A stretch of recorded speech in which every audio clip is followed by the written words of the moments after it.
बिस्मिल्लाहिर्रहमानिर्रहीम।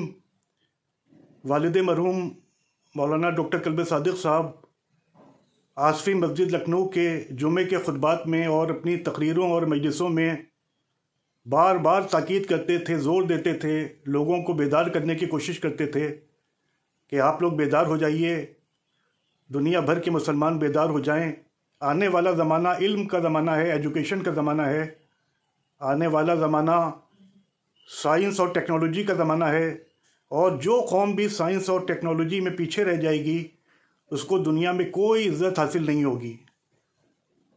वो और उनके जैसे दूसरे स्कॉलर्स और दूर अंदेश मजहबी रहनुमा मुसलमानों को बेदार करते रहते थे, लेकिन आज आप देख लीजिए कि मुसलमानों की किस कदर ज़िल्लत हो रही है। 55 के करीब इस्लामिक मुल्क हैं, इस्लामिक कंट्रीज़ हैं, लेकिन उनकी इतनी भी हैसियत नहीं है कि वो गाज़ा में पानी की कुछ बोतलें भी पहुंचा सकें। उसकी वजह यही है कि मुसलमान छोटी छोटी बहसों में उलझे रहे। सैकड़ों साल तक मुसलमान आपस में लड़ते रहे सिर्फ इस मसले पर कि कुरान मखलूक है या कुरान मखलूक नहीं है, और आज भी एक दूसरे के ख़िलाफ़ सफ़ियारा हैं, एक दूसरे को काफिर बनाने के लिए अपनी एनर्जीज़ को वेस्ट कर रहे हैं, लेकिन ना पढ़ने के लिए तैयार हैं और ना साइंस और टेक्नोलॉजी के मैदान में आगे बढ़ने के लिए तैयार हैं। 55 के करीब इस्लामी मुल्क से हैं, लेकिन बेशतर इस्लामी वो ममालिक के जो अरब में हैं उनके पास अपनी आर्मी तक नहीं है, अपनी फ़ौज तक नहीं है, और वो मगरबी मुल्कों पर डिपेंड है कि वो उनकी हिफाजत करे। सिर्फ 3-4 या उससे कुछ ज़्यादा मुल्क ऐसे हैं कि जिनके पास अपनी आर्मी है। तो साइंस और टेक्नोलॉजी के मैदान में आगे ना बढ़ना और आपस का इख्तिलाफ और उसके अलावा बेहिसी, उसकी वजह से आज ये दिन हमको देखना पड़ रहे हैं कि हर जगह हम पसपा हो रहे हैं, ज़लील और रुस्वा हो रहे हैं। इंजीनियर अली मिर्ज़ा साहब ने एक बहुत अच्छी बात कही थी, और आपने भी सुनी होगी कि वो ज़माना और था कि जब तलवारों और नेज़ों और बर्छियों से जंग होती थी। आज ज़माना बदल चुका है, ज़माने के तकाज़े बदल चुके हैं। अगर नेज़ों से जंग होती, बर्छियों से जंग होती, तलवारों से जंग होती, घोड़ों के ज़रिए जंग होती, तो उसके लड़ने की कैफियत दूसरी होती है। लेकिन आज आप लाख घोड़ों पर बैठकर, तलवारें लेकर, नेज़े लेकर, बर्छियाँ लेकर मैदान में जाएं, ऊपर से 20,000 फिट की या 25,000 फिट की बुलंदी से फाइटर्स प्लेन्स आएंगे और वो आप पर बमबारी करेंगे, आप क्या कर लेंगे? आप देखिए कि एक छोटा सा मुल्क है कि जिसकी आबादी दुनिया में 2 करोड़ से भी कम है, लेकिन उस छोटे से मुल्क की ताकत जिसका हम तसव्वुर भी नहीं कर सकते, उस छोटे से मुल्क के पास 255 के करीब F-16 प्लेन्स हैं, 256 के करीब F-16 प्लेन्स, और 70 F-35 हैं कि जो किसी रेडार की गिरफ्त में नहीं आ सकते। तो ऐसी ताकत का मुकाबला करने के लिए मुसलमानों को जज्बाती बातें छोड़कर हकीकत की दुनिया में आना होगा और साइंस और टेक्नोलॉजी पर ध्यान देना होगा। ऐसा नहीं है, आप देखिए टर्की को, आप देखिए ईरान को, कि उन्होंने साइंस और टेक्नोलॉजी के मैदान में पेशरफ्त की, तो एक उनका मकाम है दुनिया भर में, एक उनकी आवाज़ है, एक उनका रोब है। लेकिन दूसरी तरफ आप अरब ममालिक को देखिए कि वो आज मगरबी ताकतों के ग़ुलाम बने हुए हैं, और उनको ना कोई इज़्ज़त हासिल है, ना उनकी कोई वक़्त है, ना उनको मगरबी ताकतें कुछ समझती हैं। मुसलमानों की सबसे बड़ी गलती ये है कि जिसका ज़िक्र मौलाना वहीदुद्दीन खान साहब ने भी किया, जो बहुत पढ़े लिखे राइटर थे और जिनकी सैकड़ों किताबें आई थीं, कि मुसलमान सिर्फ एक जज्बाती झुंड बनकर रह गए हैं, जज्बाती कौम बनकर रह गए, और वो हकीकत का सामना करने से कतराते हैं।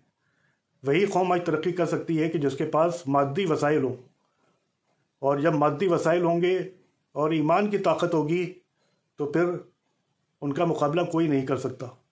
तो मौलाना वहीदुद्दीन खान कहते थे कि आज दुनिया को पीस और अमन की ज़रूरत नहीं है, सबसे ज़्यादा पीस, शांति और अमन की ज़रूरत खुद मुसलमानों को है, ताकि वो पीस के माहौल में रहकर तालीम के मैदान में आगे बढ़ें, سائنس اور ٹیکنالوجی کے میدان میں آگے بڑھیں، علمی پیش رفت کریں، نہیں تو ان کا مستقبل بے انتہا خراب ہے۔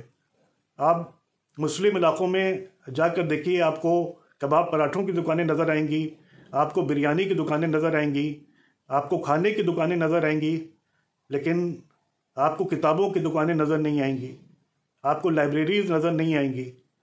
تو یہ بہت بڑا المیہ ہے۔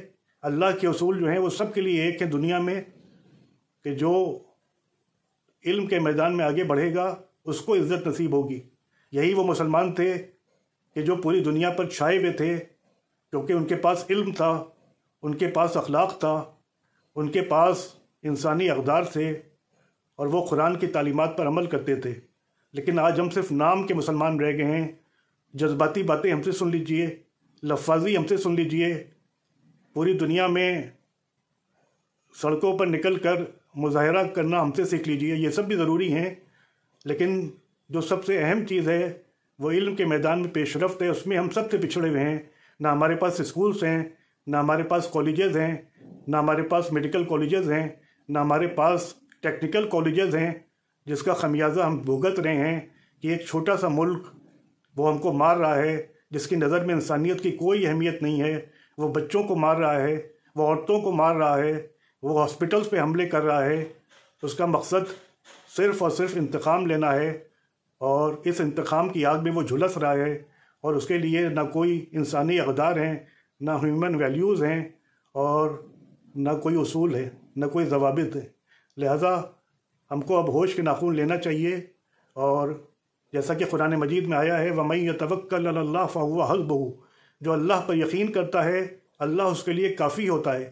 لہٰذا ہم کو اللہ پہ یقین کر کے علم اور سائنس اور ٹیکنالوجی کے میدان میں آگے بڑھنے کی کوشش کرنا چاہیے۔ اب فقط مدرسوں سے کام نہیں چلے گا۔ مدرسے بے شک انسان بناتے ہیں، لیکن اس دنیا میں آپ کو اگر غلبہ حاصل کرنا ہے، اگر آپ کو عزت کی زندگی گزارنا ہے، اگر آپ کو رسپیکٹ حاصل کرنا ہے، تو اس کے لیے آپ کو سائنس اور ٹیکنالوجی اور ایجوکیشن کی فیلڈ میں مہارت حاصل کرنا چاہیے، جو سر سید کا بھی مشن تھا، جو ڈاکٹر قلب صادق صاحب کا بھی مشن تھا، اور جو اور بہت سے عظیم اسکالرز اور دور اندیش اور پڑھے لکھے رہنماؤں کا مشن تھا۔ ہم کو اسی راہ پہ چلنا ہوگا، ورنہ ایسے ہی ہم ذلت کا شکار ہوتے رہیں گے۔ اللہ پہ یقین کریے، اور اپنی ساری توانائی، انرجی جو ہے وہ تعلیم کو دیجیے، ایجوکیشن کو دیجیے، بزنس میں آگے بڑھیے، اپنی معاشی اور فائنینشلی بیک گراؤنڈس کو مضبوط کریے، ورنہ آنے والا زمانہ اور ہم کو ذلت کے گھڑے میں ڈھکیلتا جائے گا۔ وآخر دعوانا ان الحمد للہ رب العالمین۔